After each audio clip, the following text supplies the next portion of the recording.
And I think it's been so helpful hearing everyone's stories, right? Especially at Convivir, to where I'm like, okay, I'm not alone. And that's a beautiful reminder to have at all times.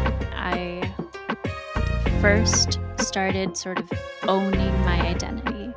Like for me, finding peace was when I was finally able to come out as undocumented, to embrace being Mexican, to realize that I was queer. Like figuring out all of these pieces of myself did bring me peace. I think what it really takes to find peace is to just focus on people's humanity. And it does really just start with being like, hey, like, what's your story? This is my story. What do we have in common? What do we have that's different? Let's celebrate the differences and ground ourselves in the similarities. For me, I was really most proud of how we really handled everything. Mm-hmm. We have our directors, we have people taking video, we have us talking over here. And the way it was smoothly handled throughout every episode that I was contributing to, I felt like it was never messy and it was never disorganized where I was having problems with talking.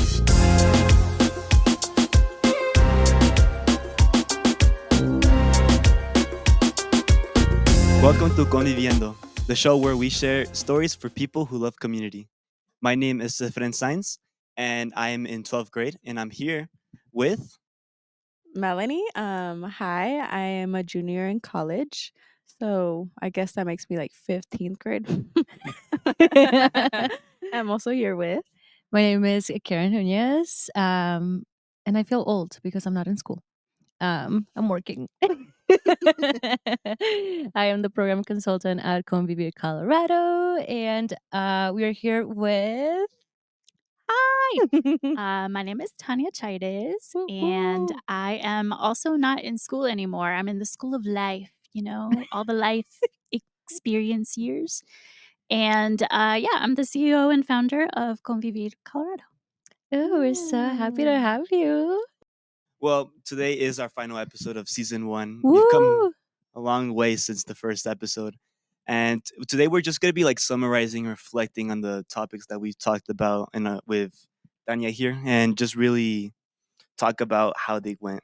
For those who don't know, she is the CEO and founder of Convivir Colorado, the one who made this all to begin with. Yeah. That's such a fancy title. I love it. All the fancy titles. Yeah. And before we start, today's unpopular opinion is, what is your favorite unpopular food? It has to be not popular? Yeah. Apparently. I don't know if it's unpopular, but I'm going to be on that side. I love pineapple on pizza. Oh, I'm with you. Yeah. Yes. Really? Yeah. So then it's not unpopular. All of us here love it. Yeah, it's so But good. I'm pretty sure that people in the comments will be against it. Yeah. Oh, that yeah. is true. Mm-hmm. You did it. That was all you. Have you guys heard of entomatadas? Yes, pero recuérdame. What do they look They're like? like enchiladas, but with like a tomato sauce.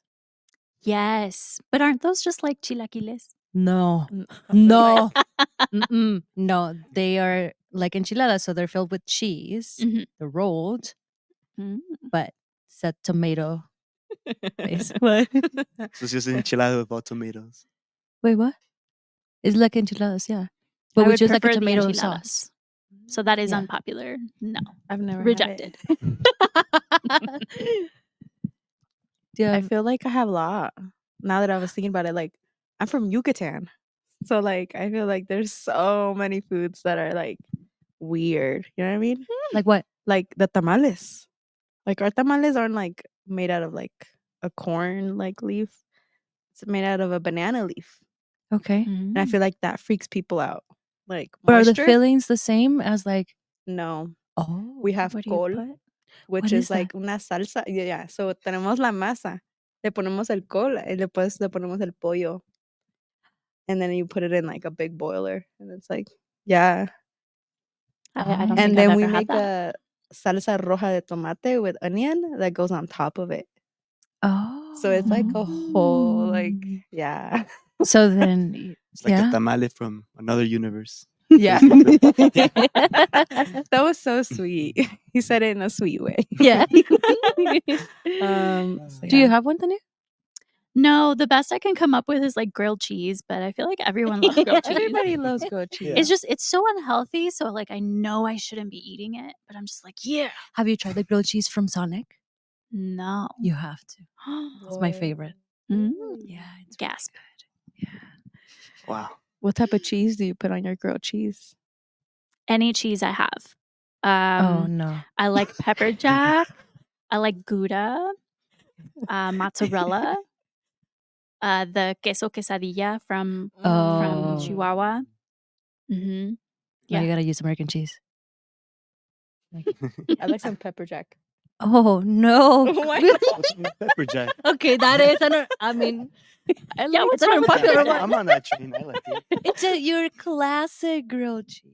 Needs to be with like American cheese. No. I'm like, add some spice in there. Yeah. Okay, fine. We need some flavor. I love it. All right. Well, now that we got that out of the way, for Tanya, for you, since you've come a long way, how does leadership look like to you? Oof. You know, the $1 million question right at the beginning. Yeah. I think it's hard because leadership is this very vague concept. I think so many people can see themselves as leaders, and then so many people who are leaders don't see themselves as leaders. So it's super weird. But the way I see it, it's really just being able to connect with people in real ways, and then helping everyone around you make decisions that are going to be the best for them and for the broader community. So it's a little bit of like collective guidance is what I think of leadership. Yeah, how is that? I'm wondering, like, how does that relate to your identity, like who you are as a person and how you show up as a leader? Mm. I think it started with being an immigrant. Yeah. And then I'm the oldest daughter. I'm a woman, so I'm meant to be a caretaker. Um, yeah, there's, I think, so many roles that were ascribed to me that I didn't essentially get a chance to choose. And then there's so much put on us as like eldest daughters, immigrants that just became who I was. And so then it's natural, you know, it's natural to me to provide guidance. It's natural to me to feel like, all right, y'all, like we're going to figure this out. Let's go forward and problem solve. And I think that's made it all happen. Yeah. I love that the topic about identity and leadership was the first episode. The first when we first were brainstorming, that is one of the things that we wanted to talk about to really set the tone for the conversations that we were going to have throughout season 1.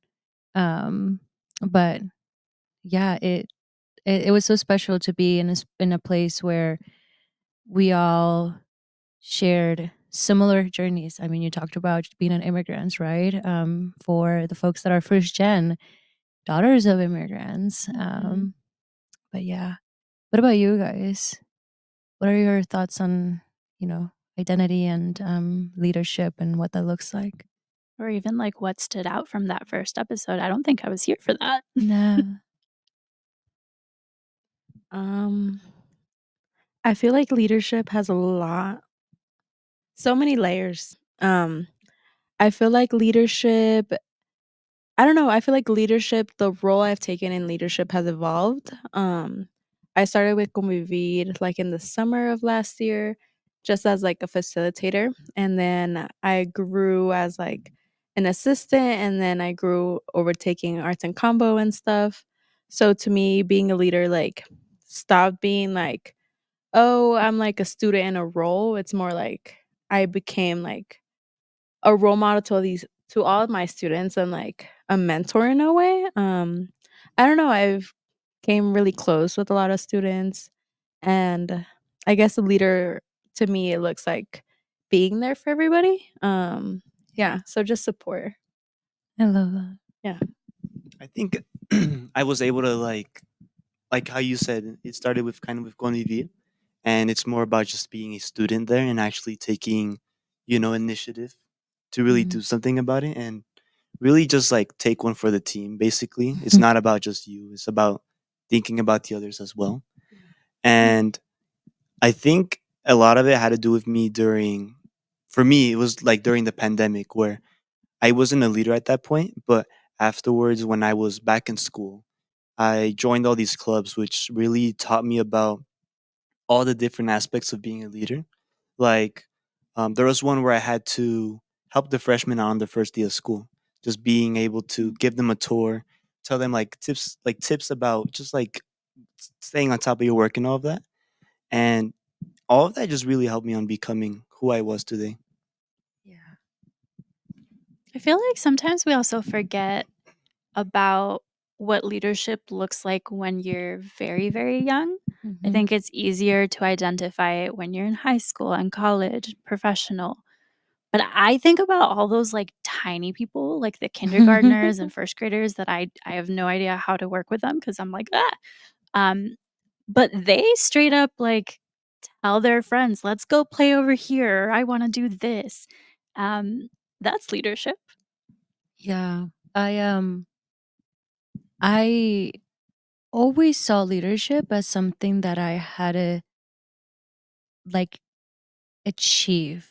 And in order to achieve it, I had to change who I was because Ooh. I had this idea of what a leader looked like, and that was someone who was an extrovert who was in Mm. the front line just speaking up for people. And as an introvert, I was like, no, that scares me. I do not feel ready, and so therefore I should change who I am. And then I realized that no, I do not have to change. Instead, being my most like authentic self allowed me to become the leader that I am. Yeah. Really, like, going way back. I feel like I was a leader the minute I was born. Like Tania shared, like I was an older sister, so it was never Yeah. like just me. It was like me and my brother. You know what I mean? So I don't know. And also I'm an immigrant, so it's like all of those things just had such, now that I'm like thinking about it, like such a Yeah. huge role into like who I am. And I think those, like, that's actually why I'm like a leader now. Like Mhm. that probably is why I was able to join Convivir and like put myself out there. Yeah. Love that. Yeah. Mhm. How do your like personal connections with that? How you talked about how like being coming from as an immigrant really connects with your like your cultural identity. Like, how do those two intersect with one another? Well, it's kind of crazy. I feel like have never spoken out about being undocumented and an immigrant until I joined college. I kept it a secret and like very, I would not tell anyone. I would not bring it up to like counselors or anyone because I think I just was scared. Mm. I was scared to be judged and I was scared of being like threatened in a way. So I never brought it up until I joined Do Hop, which is like it's like a club in college for like undocumented, not a club, A It's a a program. program. program, yeah. Mhm. For undocumented students, and it wasn't until I joined that I was like actually speaking out about like the issues that I was going through.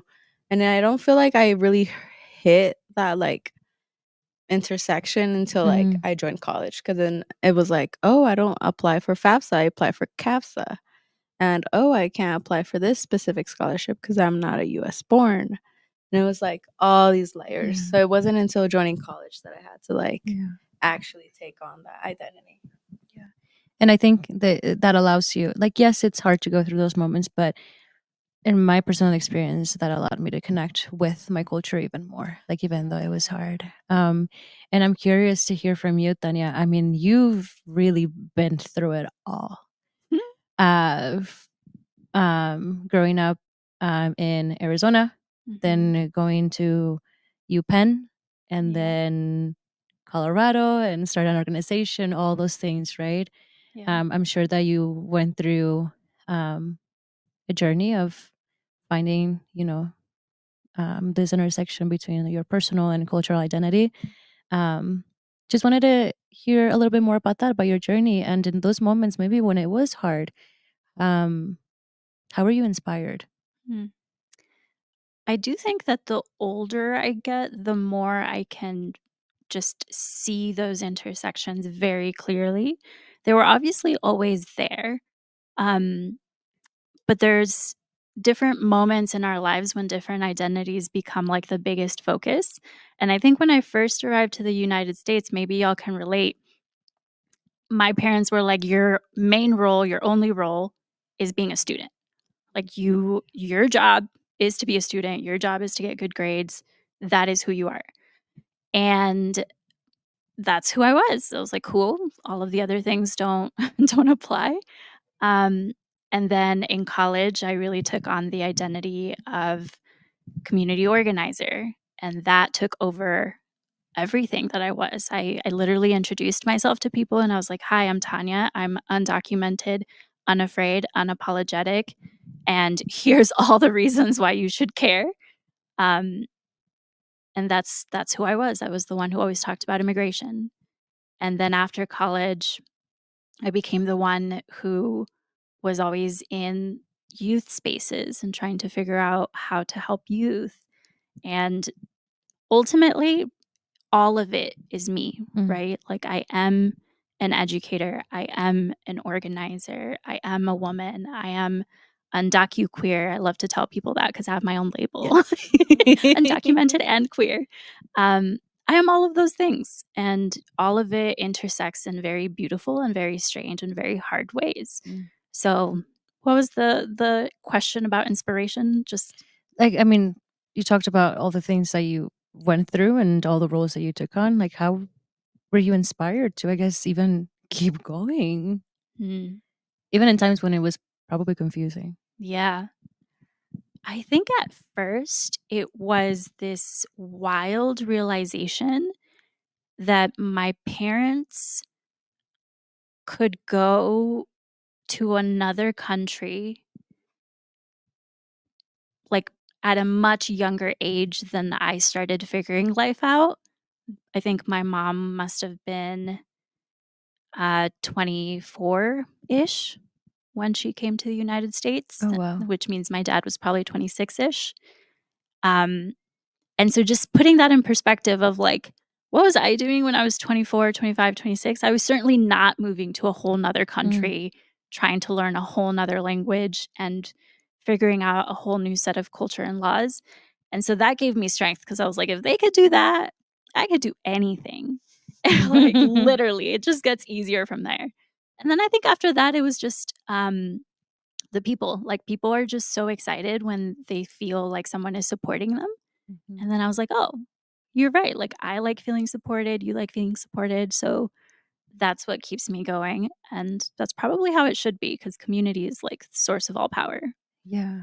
So you feel like you are at a point where things make sense? Like you see those No. intersections? I guess for the most part, maybe. Yeah, for the most part. Yeah. I understand all of my identities and how all of my identities move together in this world. I love that. But it is a constant learning. Yeah. Dang, that was so deep. I'm like, let me take that in. Yeah. Did someone write that? Well, it's recorded now. Now I want to get into well, deeper into identities. We recorded a video and that was called Ni de aquí ni de allá. It took us a bit, I think, to plan that episode.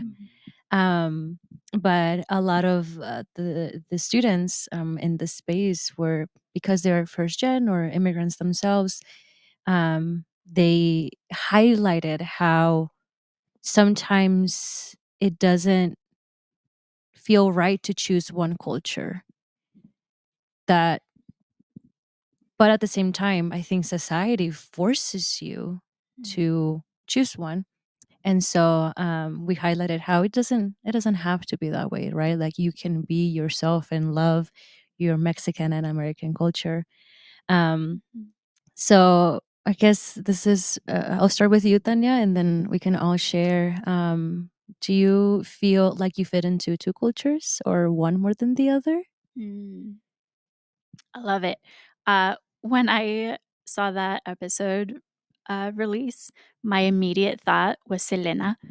'Cause yeah, she has Yeah. that, like, speaking the monologue in the movie where she's all like, "Y los mexicanos piensan que no somos mexicanos, y los americanos que no somos suficientemente americanos," and she has, like, this whole speech, and I was always like, "Yeah, that's the vibe." Um, so yeah, that is the vibe. I don't, and I do. I don't fit into either, and I also fit into both, and that means, I really grown into liking this phrase like a third identity. Like, I'm not Mexican, I'm not American. I'm this like third version of that. There's like a whole nother identity that I have.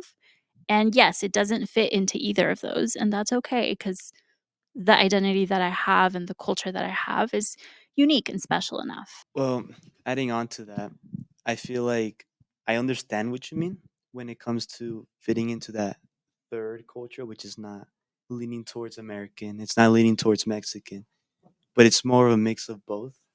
That's what I'm getting at. Yeah. And as someone who mainly grew up in Colorado, um, I was giving only a moment to go and visit my culture back in Mexico for around a year or two. And then after that, I just came back. So in that moment, I was able to witness the language, the culture, the Yeah. food, the tradition, everything. But after that, I really wasn't given a taste of of my actual culture. So I was really disconnected from my culture as years went by, and as time went on, I really wasn't able to fluently speak in Spanish. Wasn't really able to do the traditions that they normally would do, Mhm. and it really took a while up until high school. I wasn't really didn't feel Mexican enough. I Yeah. felt like I was just American. That's how I felt like. But as the years went on through my high school life, um, I was connected a little more through people who experienced the same things as me, and gradually be able to have that culture in me again. Yeah. It's really different now to go back Oh to yeah, Mexico. for sure. Like, I got the opportunity to go a year ago on advanced parole. And yeah, I was like, this feels so deeply like my home and at the same time so foreign, like just so different. Mhm. I literally wrote a poem about how like my Mexican side just feels something that's foreign and it sucks. Yeah. But also how cool that, or at least like in my experience, it did feel different. And yet I could feel it like somewhere so deep inside of me Mhm. that it was like, it doesn't even matter that it's so foreign because I know it's mine. I know it's me. I know it's my lineage. Like it's both. Yeah. And that's very powerful. Yeah. I share a similar story with a friend too. I feel like I went to a pretty like wide dominant like high school. So I feel like I was never, I don't know, like I had to kind of disguise myself to fit in and kind of just get through high school. Um so it wasn't until like afterwards that I was like, I don't know, I remember meeting this chick my first day in college and I felt like she told me she was like, "You're really whitewashed." And Ooh, I was like, "Oh, aggressive. aggressive. Yeah, yeah, yeah, yeah, yeah." Yeah. And I Someone just woke up and chose violence that oh day. yeah, Like, ugh. it's okay. But no, yeah, I felt like I kind of was like, "What do you mean?" I'm like Yeah. whitewashed. Like to me, in the community I was with, like everyone was like, "She's the Mexican chick." Like I was the only brown Mhm. person in Mm. all of my classes. So for me to be in this new environment and be seen like as the opposite, I was like, I don't know. I feel like still don't fit in like neither there or like here. I still haven't gone or have been able to visit Mexico, but like I feel like I would feel the same way, where it's like it might feel foreign, but like it's like I just know it's home. So yeah, I also share with like Tania, where like Yeah. it just feels deep in there. Yeah. I relate to a lot of the things y'all said, and I had this, I don't know, I feel like I envisioned myself at 25 really figuring things out, and no, I'm not there yet. And I think connecting back to my culture and really finding myself in this like third culture is something that I'm still trying to figure it out, and really like reflecting on it. It's not only that I lost part of my Mexican culture because I moved here. I mean, I moved when I was 13 years old. It was like I was really like becoming an adolescent, like I was growing up, right? Like right in the middle of it. Right, the Yeah. middle. So then I feel like I assimilated, and I'm like, okay, so then I must get used to this new culture and the traditions and the language and whatever. So then fast forward to after college, it's when I started to really appreciate my language, look back at my traditions, the things that we celebrate, the food. But there's something still that I feel like it's missing. And I think it's like really like my ancestors from Mexico, like Los Indios. Because then I also grew up in a household where Los Españoles were the star of the show. Yeah, of course. And I've had conversations with my grandma, like, ¿de dónde venimos? Like, ¿cuáles son nuestros ancestros de México, los indios? ¿De qué tribu? And she's like, well, I have an idea, but we just never really talked about it. Porque, especialmente ella, she's dark skinned. And so she always held resentment because she's like, why are my siblings light skinned? And so it's like they let go of that part of their culture. And so I feel like there's something in me that I'm just like, I need answers, because I feel like it's one thing to move to another country and let go of my Mexican culture, but there's still something that is missing.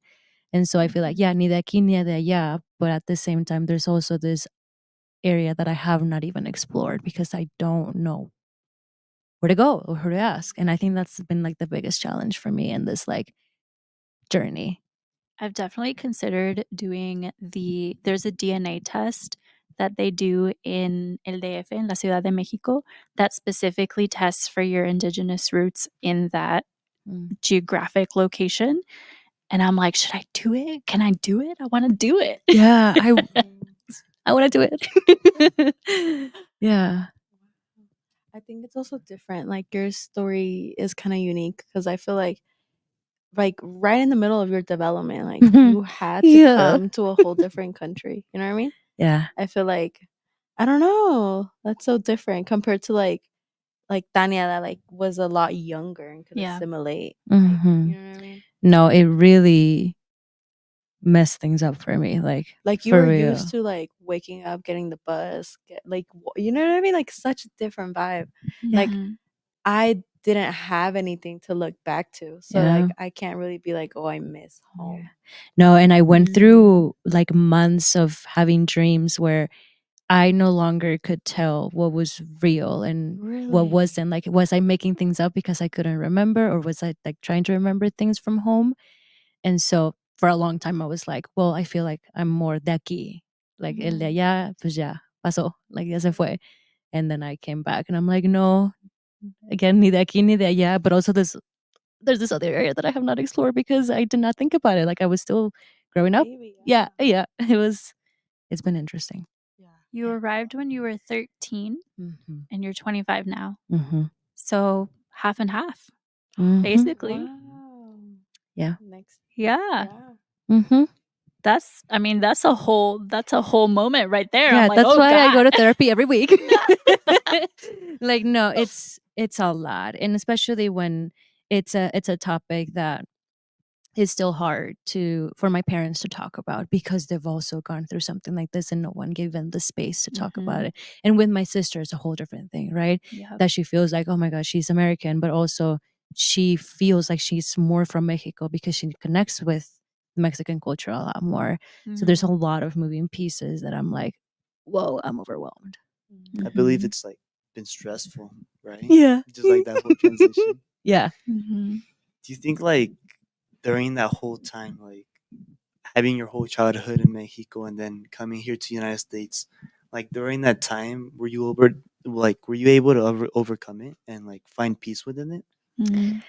Peace is something that didn't make sense to me until recently. I want to say like a year ago that I always heard people say like you need to find peace or you need to be at peace with yourself. And I think processing everything that I went through and talking about it and having my community with me because I felt for a very long time that I was alone because I went to a primarily white institution and high school and peace I think is when I finally accepted things, the ugly side, the positive, everything. Like I reflected on everything, I accepted it, Mhm. and that's when I felt peace. Um, it's still a journey, of course, but in the moments where it becomes hard or when I do have to go back to the past and revisit things, I remember that it's okay. Like, and I think it's been so helpful hearing everyone's stories, right? Especially at Convivir, to where I'm like, okay, I'm not alone, and that's a beautiful reminder to have at all times. Mhm.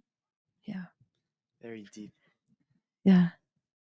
It really goes back to just like the whole Conviviendo episodes that we've been going through, Mm-hmm. and just like the next one that we're going to be talking about, the peace and hope episode, where we talked Mm-hmm. really Mhm. about the Free Palestine movement and how that all went down, Mm-hmm. and Yeah. just like discussing how hope is important to people and how it can Mhm. really resonate with some to really give faith when there's like really rough times. Yeah. And I remember in that episode we started with our own individual journeys, right? Like very simple, not even talking about what's going on in the world, but how do you find peace, right? Like why is hope important to you and why? And then we were able to put ourselves, I think, in a pretty nice position where we could then talk about what has been happening since October. But I'm wondering, Tanya, um, how do you find peace and what do you think about hope, especially as the founder of CEO, where I mean the reason why you created this was from your own lived experiences with Yeah. being undocumented, with injustices and all of that. You know, it's interesting because all of the everything that's happening right now with the Free Palestine movement reminds me a lot of when I first started sort of owning my identity. Like for me, finding peace was when I was finally able to come out as undocumented, to embrace being Mexican, to realize that I was queer. Like figuring out all of these pieces of myself did bring me peace. And it was in the middle of figuring all of those pieces out that I started to learn about Palestine. It was in college. Oh wow. And so it is all very interconnected. All of the things in life maybe come full circle. And I just think a lot about how when I was in college, I did so much community organizing. I stood in solidarity with so many people. And now, as you mentioned, I'm the CEO of a nonprofit. And it has crossed my mind. I'm like, I can't do as much as I used to Mm, in terms of my activism looks different now yeah. because I have an entire set of humans that are directly relying on me to do my job. Mm-hmm. Whereas before it was like me calling my mom and being like, I'm gonna go to another protest. Like, see you on the flip side. But no, now I have a mortgage, I have a Mm, husband, I have family. Yeah, all of the No, things. yeah. Like hundreds of Yeah. students and community You're members. like you. Everyone. So it sort of feels different. Like the way that I want to advocate is just changing constantly. Mm. And I mean, the most important thing to me is even in how you're explaining, like how you began that episode, I think what it really takes to find peace is to just focus on people's humanity. Yeah. And it does really just start with being like, hey, like, what's your story? This is my story. What do we have in common? What do we have that's different? Let's celebrate the differences and ground ourselves in the similarities. Yeah, I'm like taking a minute. Just Because take like a minute yeah. to take it all in. I mean, it was a very powerful conversation, especially because some of us weren't in a place where we felt like we had enough knowledge on the topic, Mm. right? But Mhm. it was super important to just start with each other. And Mhm. at the end of the day, it's all about like we're all humans, right? Yes, there's facts and a history to review. And at the same time, how do we just gather together and even start those conversations, right? And I think that honestly, I feel like that episode really brought us closer. Like we Mhm. were comfortable talking about all the feelings that we were feeling. And I think it made it easier for the next conversations that we had after that. Yeah. Yeah, for sure. And talking about that, moving on to the next episode that we worked on after the whole faith and hope Mhm. was our relationships and mainly our families and our Mm. loved ones, especially, and how they really shape who you are in the world Mm. and how you really just maintain that relationship, making sure it's healthy. Mm. So, my question to you, Tanya, is how do your family impact the way you have relationships in the world? Yeah. There was one Christmas, maybe, that I wrote this card to my mom and dad, thanking them for all the gifts they had given me. And I remember it because I spent so much time thinking about what I was writing, right? Like I wanted to make sure it was perfect. And I ended up choosing one word for each of my parents. I was like, Dad gave me determination. Like Ooh. I've seen him just hustle, do everything to care for the family. Um, Mom gave me compassion. It doesn't matter who it is, she always cares for other people. And so, like, even thinking through like the protests, right? Like, whenever I would call home and be like, hey, I'm about to be doing some wild stuff again, um, I would sometimes have to remind them, like, you gave me determination and compassion. So now I'm about to use it and be out here. I love And then they would be like, oh, yeah, you're right. Like, we did raise you to care about others, and we did raise you to fight for what's right and to, fight endlessly and with that hustle and with that courage. And so sometimes I think our families forget all that they've passed on. And that. sometimes I also think that we focus so much on all the bad things, all the intergenerational trauma, that we forget about those good things of like, no, they taught me how to be who I am. And here I am. I'm the CEO and founder of a nonprofit. I often like tell people, I'm like, just Google me. Like I'm undocumented and I'm queer and I'm a woman and I'm young and I've been arrested for the movement. Efren's Yeah. face. No, I didn't know that. really? Yeah. Wait, you guys didn't know? Some No. bad information for me. Yes. Spill the tea. So those are the things that I have to remind my parents. I'm like, you gave this to me, and now you have to watch me take that and run with it. And that's what I also try to remember that I'm passing on to all of y'all. Because then if y'all go out and do some wild stuff, I'm gonna be like, oh yes, oh yes. Yeah, I feel like whenever I accomplish or just do some kind of thing that makes me stand out, I feel like my mom always goes like, "Yeah, you definitely got that from me," or my dad saying, "Yeah, you got that from that side of the family," and stuff like that. Mm-hmm. So the way you talk about how your family gives you, like your father gives you determination and everything else, it kind of resonated with me as well, as how there are some things from my mom's side of the family and some things from my dad's side of the family that I do get and inherit, and Mm-hmm. it kind of just grows on me to really do things. Maybe it is determination, maybe it's patience, compassion, Mm-hmm. something else like that. Exactly. Yeah. Yeah. I love that you shared that you wrote that like card to your parents. When I graduated, I'm like, what did I graduate? When I graduated college, I sent some cards to my tias and tios that I grew up with, Mm. and I thanked them for all the things that they did for me. It was a moment where I got to really reflect on like where I grew up with, who I grew up, and all the things that we would do together. And I Yeah.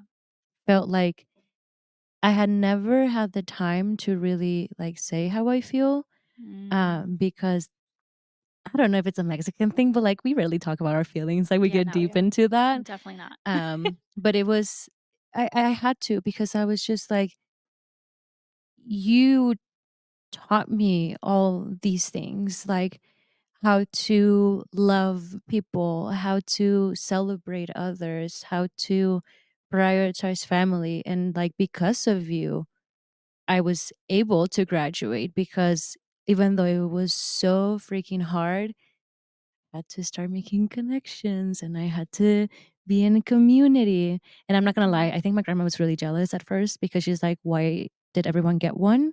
Like I thought I was gonna be the only one. Um, but yeah, it was a moment where I just got to thank them, because I'm like, yeah, this is why I show up for people, because of you. Um, but yeah. We are running out of time. There's so much to say, so much to talk about. Know, but And apparently so much y'all don't even know about me. no, yeah. Apparently. Oh Oh, yeah.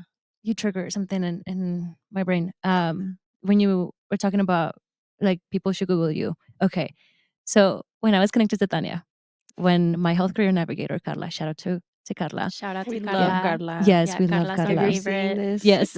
If you're seeing this, so We much love love to you. you.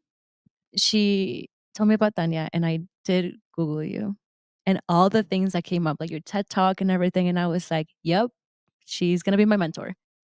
She's yeah, and not gonna lie, I was kind of intimidated, because Oh, I'm me like, too. she's famous, like she's That's what I everywhere. thought. I Yeah, was scared to go in for a hug. I was like, what if she like says no? but Efren, Which is wild Google to search. me. I I You didn't. should. definitely will after this. I didn't know Yes. she was in a TED talk as Oh, well. you should see her TED talk. Yeah? It's so Yeah, I was with cute. Alejandro. Uh-huh. Yeah. Really? Yeah. Yeah. Dual TED talk. No, I'm for She's sure really gonna look cool. into that. Yeah. Yeah. I have been hearing, I think maybe as I get older, people I'm able to get more insight from people. And folks have been telling me that they're intimidated by me. And I'm like, how? Why? I am so chill. Calm down. Even the last time that you came to podcast and you shut up, and I was like, my brain stopped working. I was like, I've been working with you for what, 4 years now? Yeah. 4 years? Well, 5 if you count the year that Convivir didn't exist. But I Yes. was still your mentor. That's a lot. That makes me feel old. Oh my gosh. Yeah. You came into the room and I was like, yep, my brain just glitched. I don't know what it was, but you're wonderful. Like yeah. You're so chill. I'm like, I don't think know it's, why. like, a good intimidating though. I think it's because it's like that. Like, I just know she's like Wikipedia. Like she just knows everything. She like Add that to your yeah. resume. Right? Yeah. Yeah. And quote Melany. I'm like Wikipedia. Literally can search anything up there. We'll give you a list. Yeah. I love it. Specifically related to immigration. I'll talk about immigration all day. Yes. Might be an idea for season 2. Season 2, Yeah, let me tell you yes. everything. All right then. Like, what are we, like, yeah, reflecting yeah, to it? reflection. Okay. Okay. So since we've been working on this for months, I joined in February, so I really wasn't throughout the whole thing since October. Mhm. For me, I was really most proud of how we really handled everything.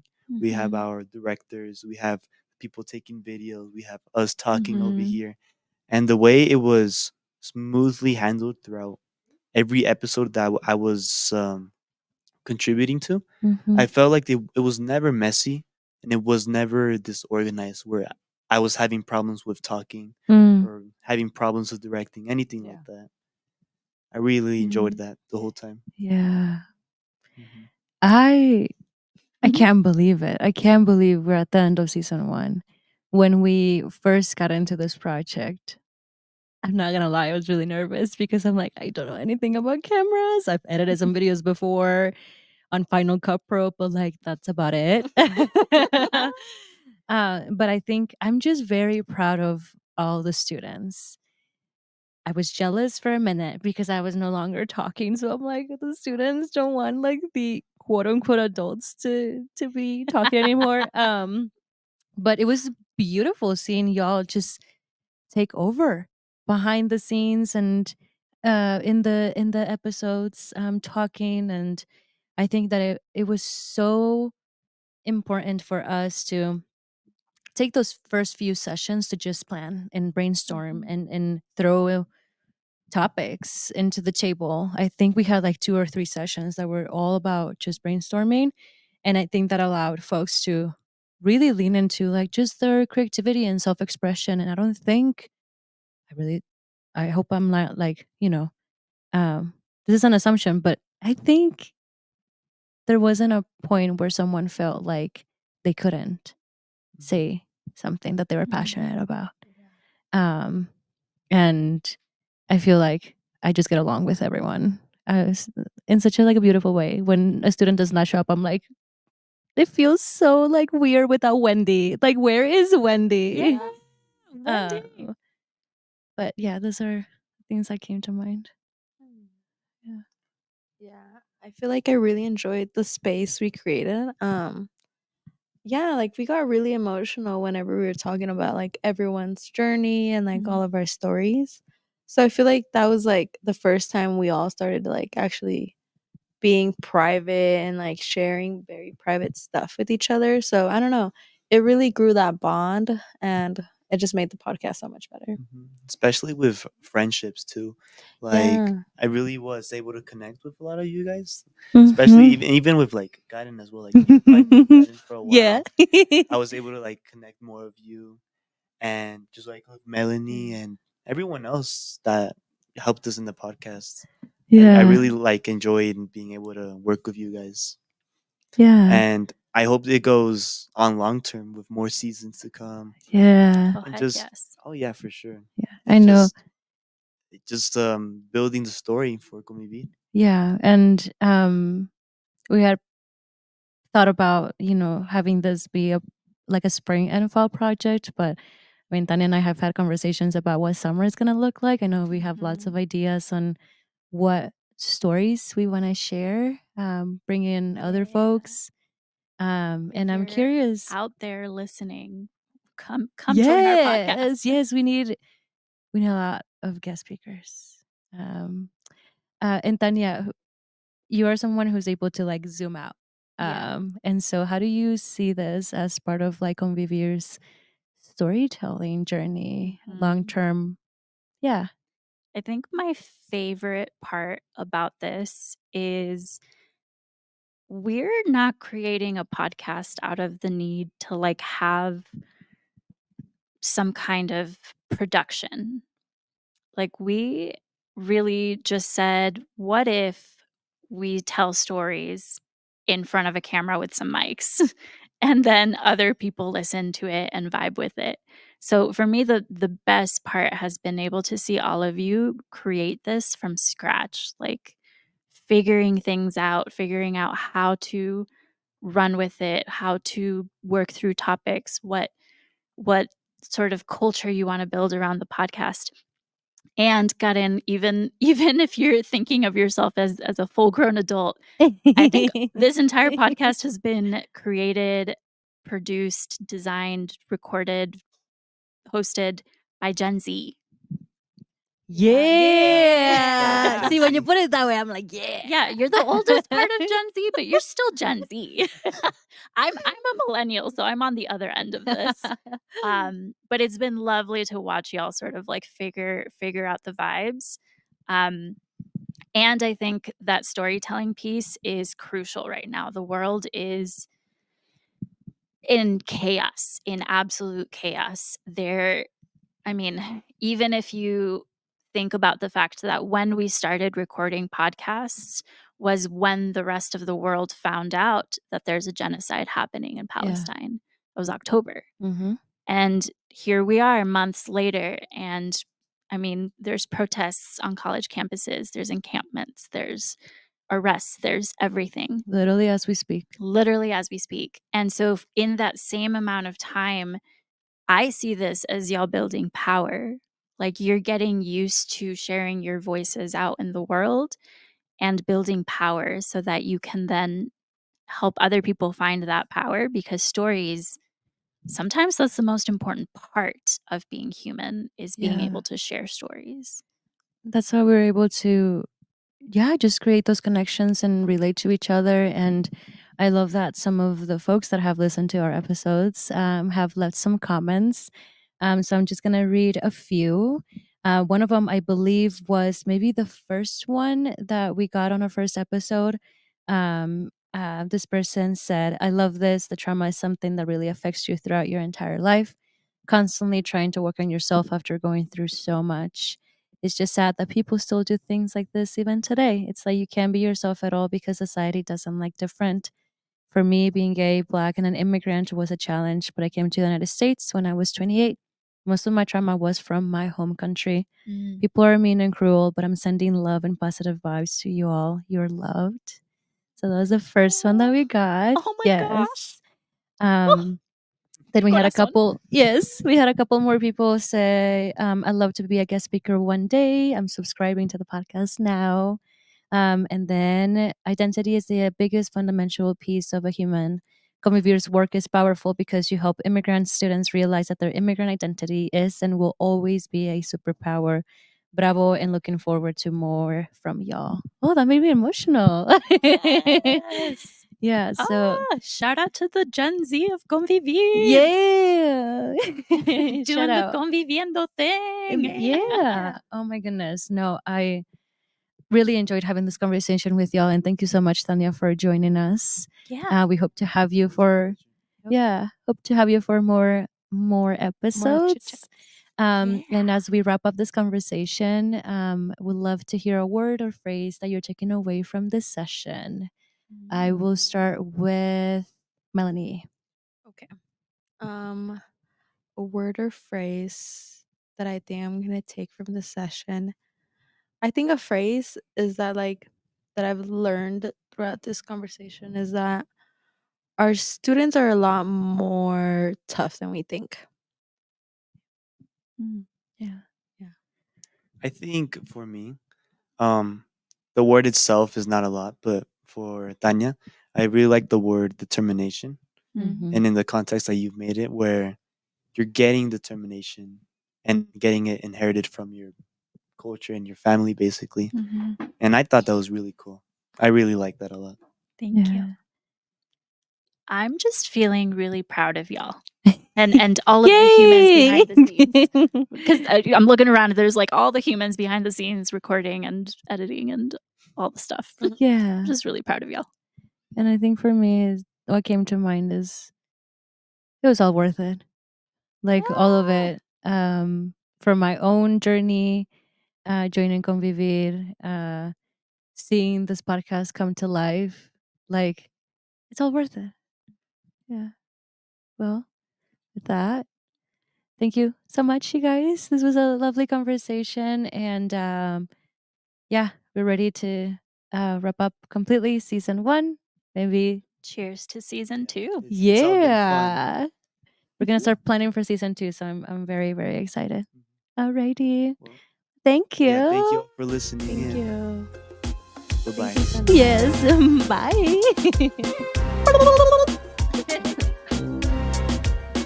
Did my turkey gobble make it in?